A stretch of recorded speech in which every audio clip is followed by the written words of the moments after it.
Hey, salut tout le monde, comment vous allez? Aujourd'hui nous avons reçu des colis de TomTom. On a reçu notamment une batterie 3S qui avait un souci. Je n'ai pas pu la réparer et c'était la batterie à Gaëtan. On a ressoudé le câble, j'ai ressoudé le câble du plus parce qu'il y avait sur la prise principale pas de jus. On avait sur l'équilibrage mais pas sur la prise principale. En plus on avait un déséquilibre des cellules. Donc j'ai ressoudé ça, j'ai mis en charge doucement pour voir. Et là, le voltage est monté à 5 volts par cellule, assez rapidement, ce qui veut dire qu'il y a un élément court-circuit dans la batterie, donc direction poubelle. C'est une batterie neuve, il l'a pris sur Amazon, donc elle a été remplacée. Et ça c'est le truc cool. Les grandes boîtes qui respectent la loi à la lettre,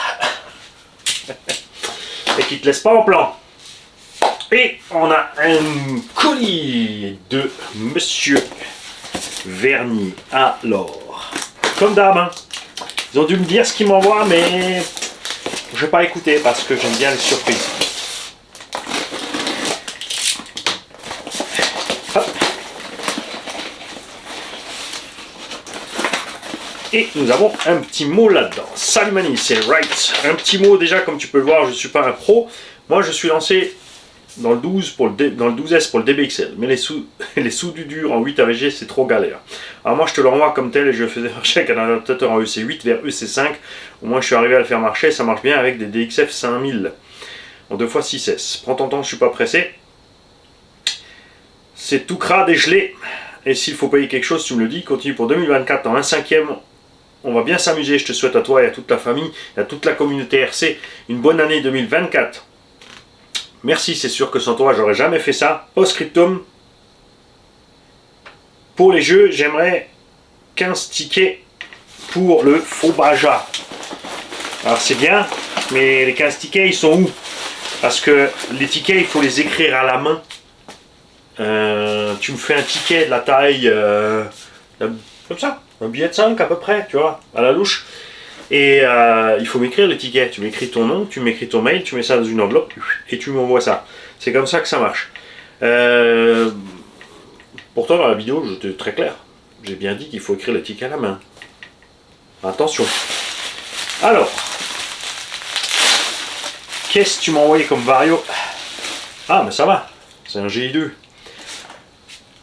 Donc il s'est mis une petite moustiquaire dessus pour éviter les saletés. Les ouvertures sont très grandes sur les pales de ventilo de ces Vario, très vite la saleté dedans qui se bloque très vite. Vous avez aussi ici la réponse pour tous ceux qui ont un G2 pour un DBXL.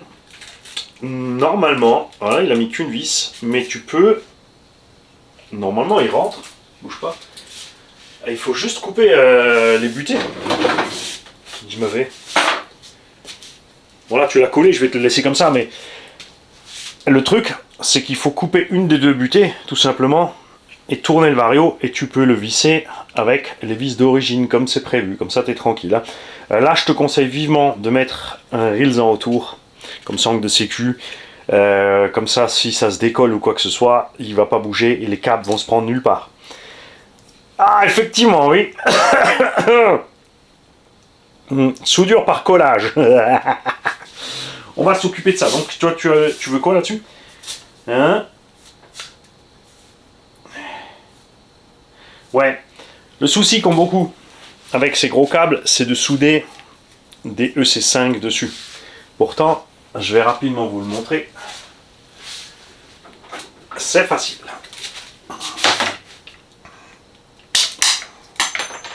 On dégage ça.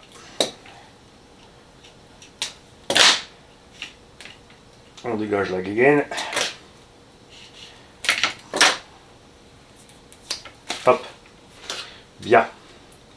On dénude proprement.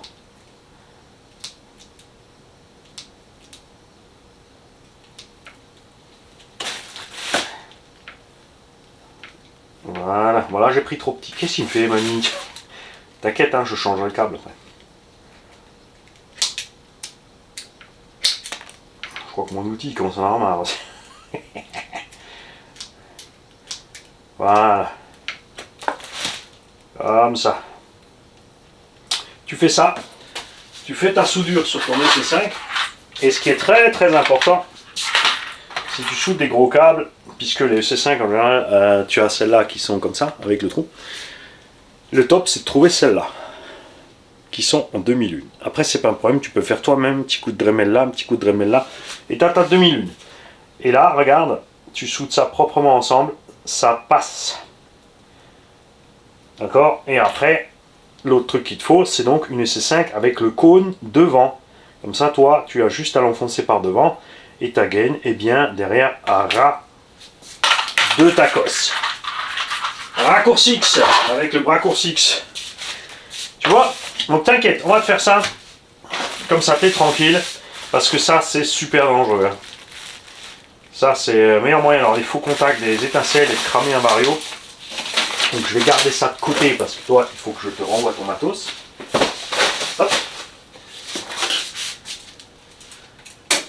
Et nous avons reçu un carton de RC Usinage 34. RC Usinage 34, facilement reconnaissable. Ça, c'est Mika.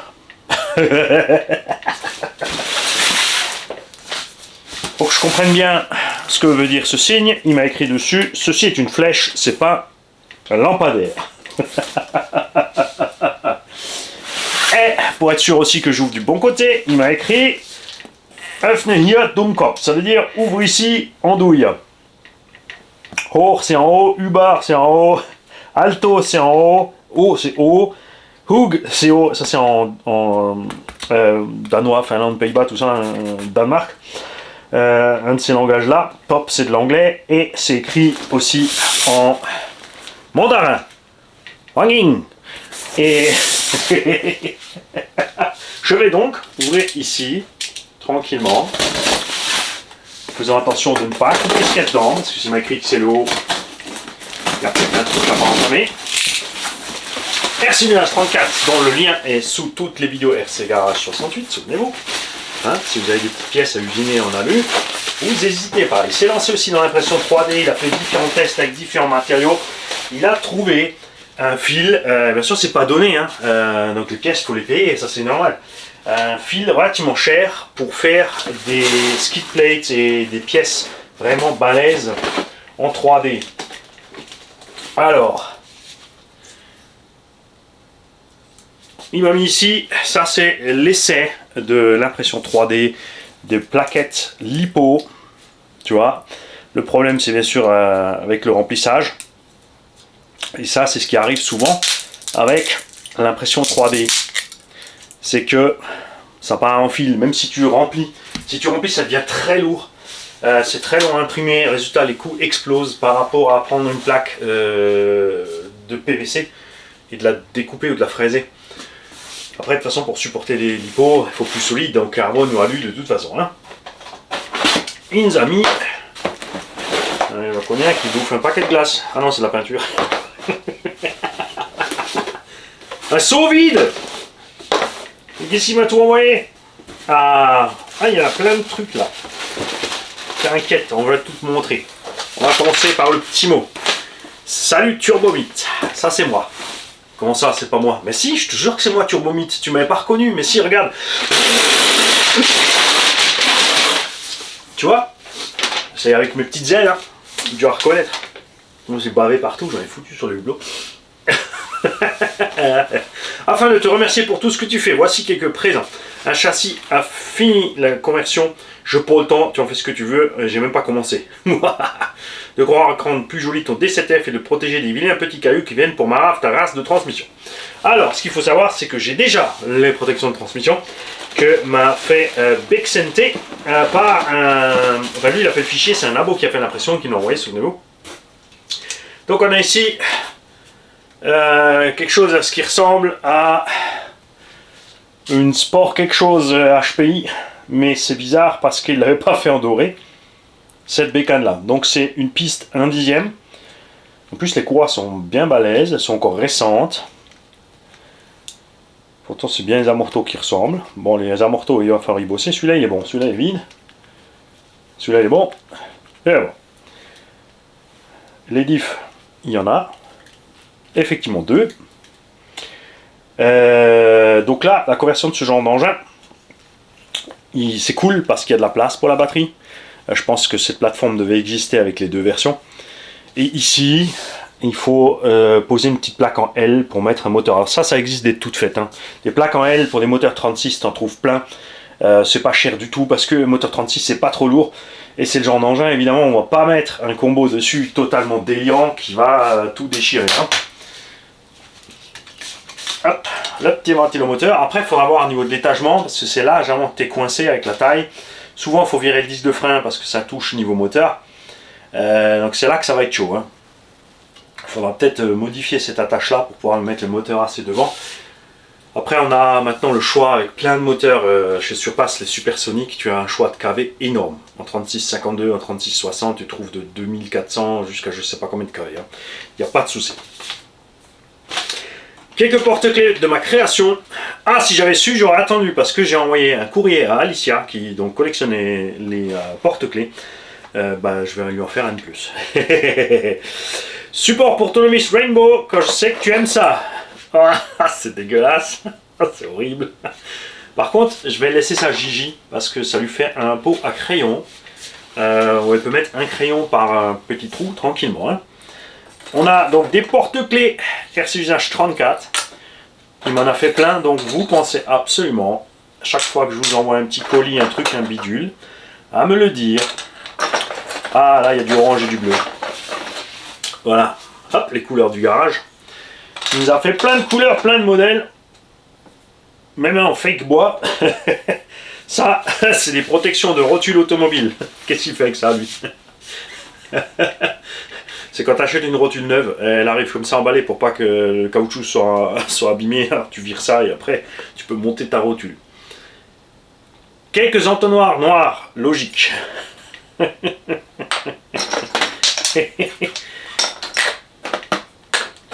Tu croyais que je savais pas que c'était des caches de protection de rotule, hein? Et si tu as imprimé ça exprès alors que ça y ressemble, il va falloir que tu m'expliques. Ah, ça, ce serait ce fameux plastique. Alors, une plaque en PLA qui m'a servi pour prototyper la MCD du Juju. Tu peux croquer, c'est solide. Et le reste, tu étais capable d'ouvrir le carton. Comme tu as pu voir, c'est pas solide du tout. Alors, peut-être que tu parlais de ça. Parce que ça, oui. Là, on est d'accord. Ah, là, c'est mieux. Hein? Là, c'est mieux. Après, il faut voir, comme dit, entre le temps que tu as imprimé ta pièce de cette taille et pris une pièce en carbone et fait les trous pour la fixation, qu'est-ce qui est moins cher? Parce que les plaques de carbone ne sont pas si chères que ça. Bien sûr, il y a différentes qualités aussi, mais pour faire des supports comme ça, tu n'es pas obligé d'avoir des qualités extrêmes. Il nous a fait quoi encore? Sans oublier Dame Gigi avec des I cette fois,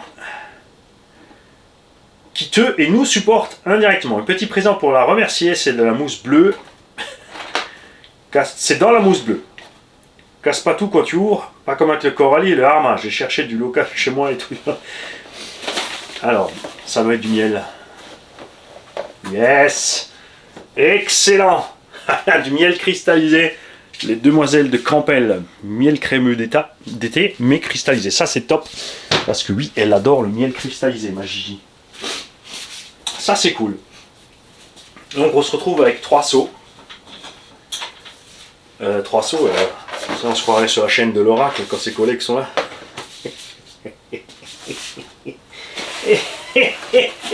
Quoi? La signe des bracasses officielles. Différentes tailles, différentes couleurs et un logo du garage. Parce que bien sûr, Mika, il fait des essais, il s'entraîne. Donc il en profite. Qu'est-ce qu'on a encore? Donc là j'ai tout sorti, c'est bon, je ne veux pas que je jette un truc petit. Oh, il m'a laissé les couvercles. On va laisser ça là-dedans. Ça évitera d'en mettre partout.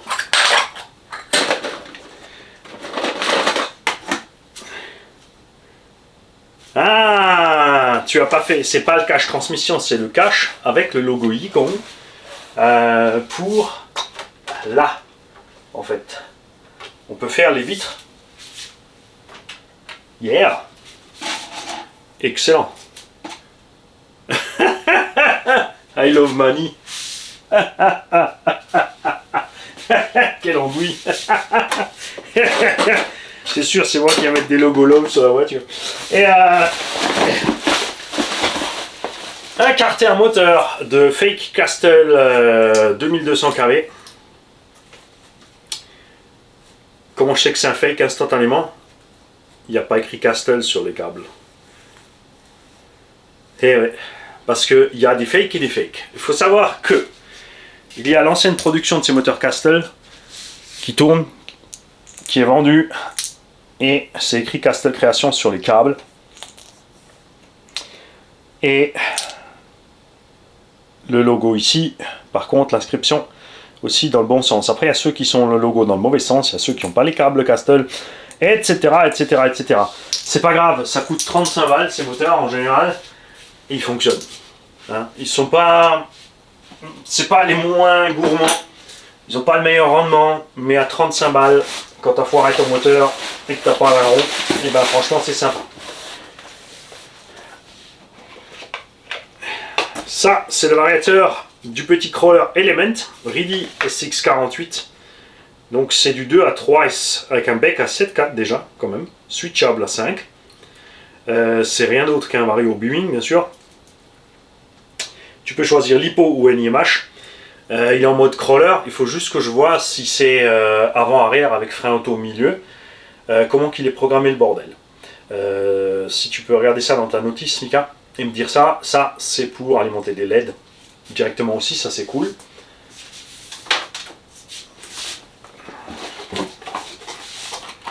Si, c'est là. Cache transmis DF7. Hop. Donc ça, j'en ai un qui m'a fait Bexente, un peu différemment, je pense. On verra les deux. Ce que vous m'avez préparé. Pas vache, je croyais que c'était léger. Qu'est-ce que ça?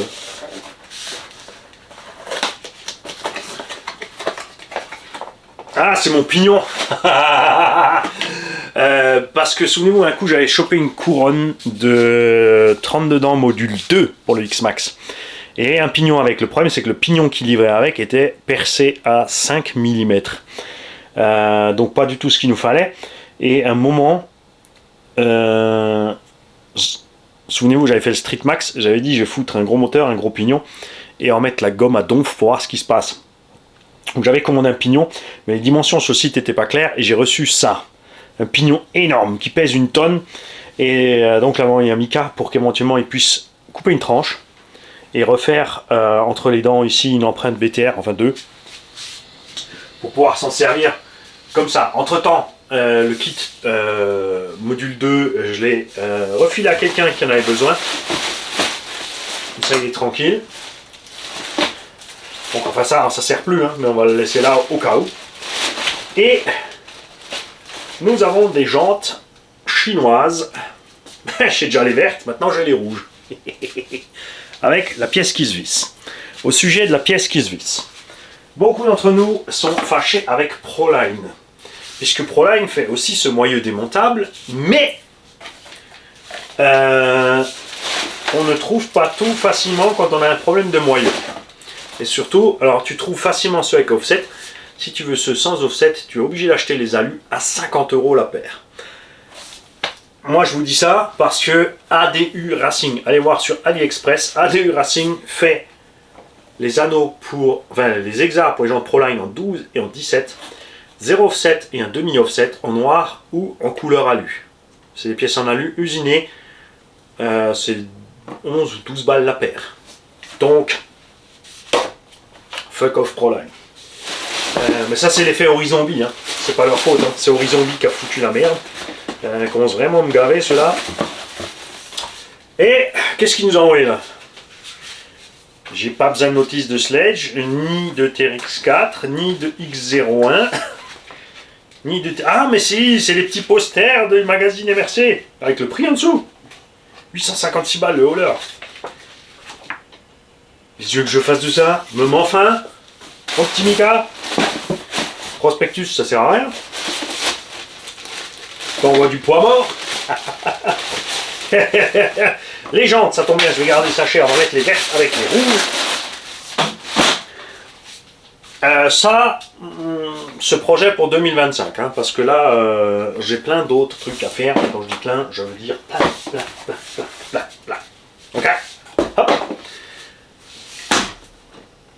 Ça, c'est pratique pour nettoyer les pièces en fait. Ou quand tu démontes ta caisse en 3 parties, tu balances le tas de pièces par seau. Tu mets ton petit produit nettoyant, tu mets ton eau chaude dedans, tu laisses baigner. Une très bonne alternative pour le nettoyage des pièces RC, c'est le lave-vaisselle. Mais prenez pas le produit lave-vaisselle, il est corrosif. Ah, attention. Et surtout, tu ne prends pas le lave-vaisselle de la maison dans lequel tu mets ta vaisselle que tu bouffes. D'accord? Avec laquelle tu bouffes. L'idéal, c'est de choper un vieux lave-vaisselle. Et ça, c'est un des projets que j'ai aussi. Je vais récupérer à un moment donné un vieux four, un vieux lave-vaisselle, des petits. Hein. Tu n'es pas obligé de prendre des grands. Le but, c'est pas de mettre la RC entière dedans. Mais c'est Sevan qui avait testé ça à l'époque. Et franchement, c'est vrai que les pièces, elles sortent de là nickel. Donc c'est pas mal. Me parle pas d'écologie, on fait de la RC. Si j'étais écologiste, je serais là avec une feuille de vigne sur la tub, en train de t'expliquer comment faire une salade de vermisseau avec des feuilles de pissenlit et 3 pétales de marguerite.